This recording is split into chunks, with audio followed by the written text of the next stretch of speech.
Կիրակի օրը Սուրանկյուն հաղորդաշարի ընթացքում խմելու ջրի հետ կապված խնդիրների քննարկումները վերհանեցին բազմաթիվ խնդիրներ, հակասական պատասխաններ եւ ինչու ոչ, նաեւ անհարգալից վերաբերմունք Հայաստանի քաղաքացիների նկատմամբ։ Լրագրողի հարցին ի պատասխան Veolia ջուր ընկերությունն ասում է, որ իրենք որևէ ահազանգ չեն ստացել խմելու ջրի հետ կապված։ Սիրելի հարգելի քաղաքացիներ, խնդրում եմ ձեզ, այս տեսանյութի ներքո ձեր մեկնաբանություններով ահազանգեք, որպեսզի Veolia ջուրը իմանա, թե ինչպիսի խնդիրներ կան Հայաստանի Հանրապետության տարբեր բնակավայրերում խմելու ջրի որակի հետ կապված։ Ահազանգեք, որ իրենք տեղյակ լինեն եւ որ ավելի կարեւոր է, ասեն ճշմարտությունը։ Իսկ ճշմարտությունը նաեւ գալիս է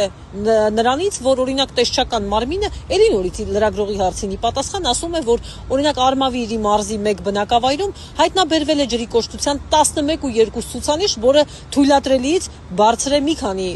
ուրեմն կետով, որովհետեւ թույլատրելի առավելագույնը 7-ն է։ Հիմա դա էլ ահազանգ չի, այս բոլոր տեսանյութերը եւ այս ամբողջ ցուցանիշներն ու փորձաքննությունները ահազանգ չեն։ Մի հատ խնդրում եմ սիրելի քաղաքացիներ, ահազանգեք։ Եվ հիմա ուզում եմ անդրադառնալ երկրորդ հարցին, հա։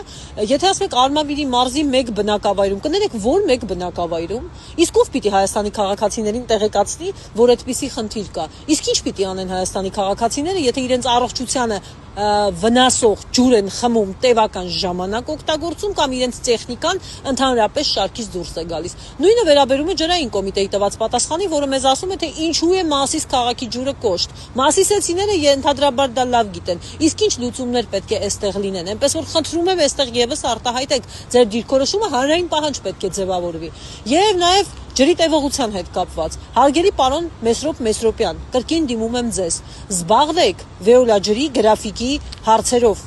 ջրամատակարարման։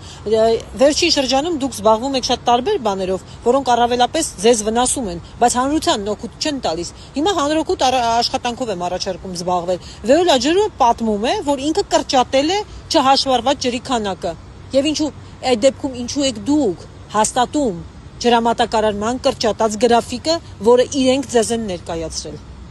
Սիրելի քաղաքացիներ, խնդրում եմ արտահայտվեք տեսանյութի ներքո։